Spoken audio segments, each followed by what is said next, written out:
नमस्कार साथियों, इस प्लेटफॉर्म में बहुत बहुत स्वागत करता हूँ।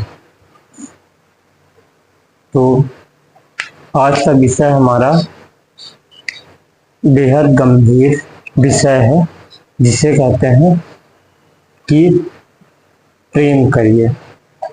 तो चलिए शुरू करते हैं। जब जब हम कक्षा 11वीं 12वीं में होते हैं तो अपने पड़ोसी हो, जैसे मिश्रा अंकल, गुप्ता अंकल या फिर बहुत सारे अंकल जो होते हैं, ये हमसे पूछना शुरू कर देते हैं कि बेटा आगे क्या करोगे, क्या मोड़ बनाए। लेकिन हम उनकी बातों को सुनते हैं और दोहराते हैं और बताते हैं कि मैं ये बनूंगा, डॉक्टर बनूंगा, इंजीनियर बनूंगा, या फिर विभिन्न प्रकार की जो भी योजनाएं होती हैं हम बता देते हैं। लेकिन जब हम अपने शीशे के सामने खड़े होते हैं तो क्या अपने अंदर महसूस करते हैं कि क्या मैं ये कर पाऊंगा, बेटा चिंटू, या ये क्या तुम कर लोगे? ये हम ऐसा सोचते हैं, ऐसा फीलिंग करते हैं। फिर ये जज्बा हमारे अंदर आता है, फिर हम ये करना शुरू कर देते हैं। फिर कई दफा बीतने के बाद, कई समय बीतने के बाद हमें हमें धीरे धीरे किताबों से प्रेम होने लगता है और हम किताबें पढ़ना शुरू कर देते हैं। फिर हमें अंदर रहने का भूत सवार हो जाता है और हम लोग बाहर नहीं निकलते, चुपचाप अंदर रहते हैं। तो जो ये क्या है कि प्रेम करिए, मैंने तो मुंह उठा के कर दिया प्रेम करिए, लेकिन इसे समझाऊं कैसे, ये आपको समझना है। इसको समझने के लिए आपको सबसे पहले क्या करना पड़ेगा कि उन काव्यों को देखना पड़ेगा। जैसे गोपियों के प्रति श्री कृष्ण का जो एक संबंध था वह प्रेम था। तुलसी का राम के प्रति जो संबंध था वो प्रेम था। सबरी का जो राम के प्रति जो प्रेम था वो प्रेम था। और गांधी का जो देश के प्रति संबंध था वो प्रेम था। फिर भगत सिंह का जो देश के प्रति मर मिटने का एक जज्बा था वो प्रेम। वही आज हमारे फौजियों में दिखती है। मैं कहीं एक कहानी पढ़ रहा था, एक फौजी का पैर कट जाता है, वह फौजी अपने कंधे में लाद के वह चलता है और जब तक और दुश्मनों के ऊपर हमला करता है जब तक उसकी डेथ नहीं हो जाती। फिर प्रेम की बड़ी अच्छी परिभाषा बिहारी ने दी है अपने काव्य में। उन्होंने कहा है, प्रेम गली अति साकरी जामे दोनों समाए। यानी प्रेम की गली जो है बहुत साकरी।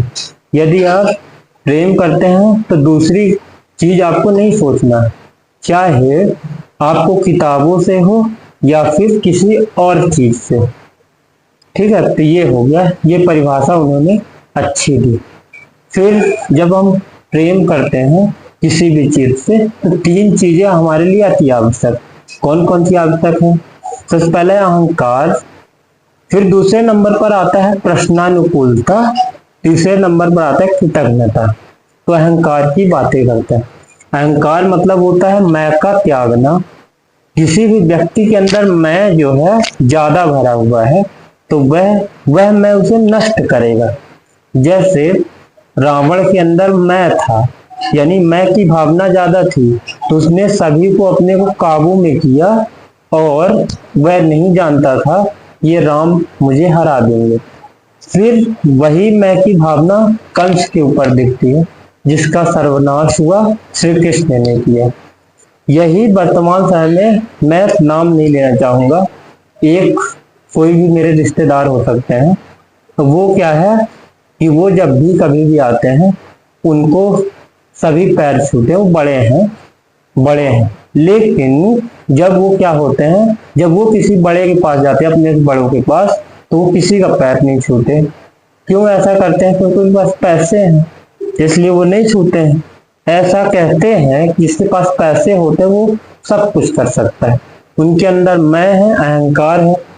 ये हो सकता है ये मेरी बात उनके पास पहुंच जाए तो हो सकता है अहंकार उनका दूर हो जाए। और वो ना अपने बेटे को ना बेटी को किसी को भी यह संदेश नहीं देते हैं कि अपने से बड़ों के पास कैसे पेश होना चाहिए, उसका उनके अंदर अहंकार। फिर दूसरा मैंने क्या बात किया, प्रश्नानुकूलता। प्रश्नानुकूलता का अर्थ होता है प्रश्न पूछने की इच्छा। तो यदि आपके अंदर प्रश्न करने की इच्छा है तो आप प्रेम में हैं। जैसे यदि आप प्रश्न खोजने की इच्छा है तो आप प्रेम में। जैसे न्यूटन ने किया था, न्यूटन को साइंस के प्रति बेहद लगाव था, अर्थात प्रेम था।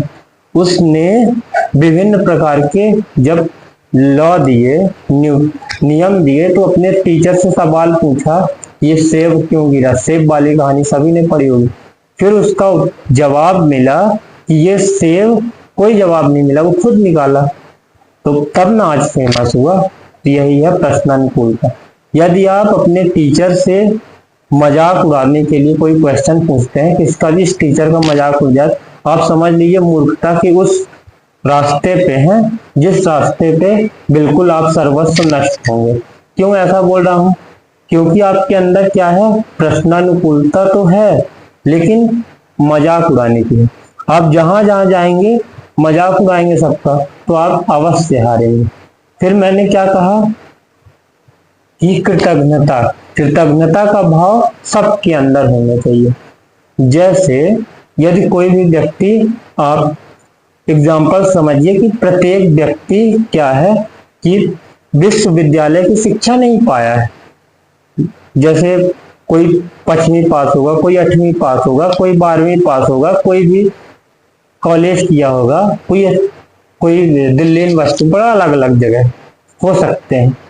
लेकिन आप यदि किसी के सामने जाएंगे तो किस लेवल, जो जिस लेवल पे, जो जैसे वैज्ञानिक होगा, फिर जो शिक्षक होगा, फिर जो छात्र होगा, फिर जो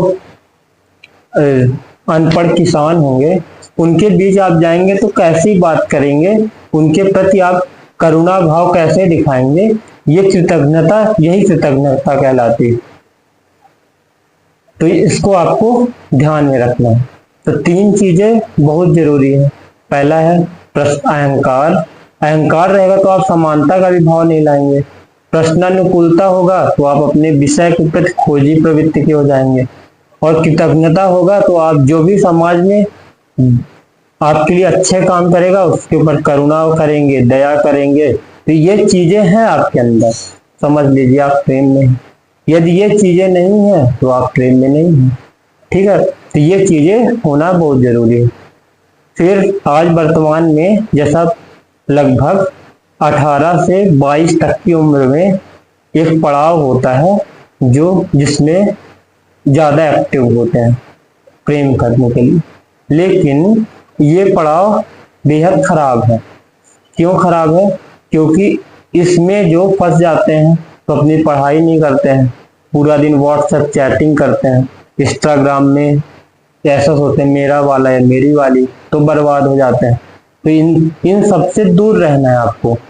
यदि आपको सच्चा प्रेम करना है तो 30 के बाद करिए। क्यों?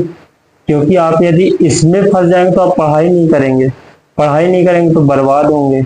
इसलिए आपको इन सब चीजों से दूर रहना है। जब आपका कैरियर बन जाए तब करिए, बाकी तो जो पहले बताया हूं वो तो करना ही है। धन्यवाद। आपको वीडियो कैसा लग रहा है, लाइक करिए, शेयर करिए, सब्सक्राइब करिए।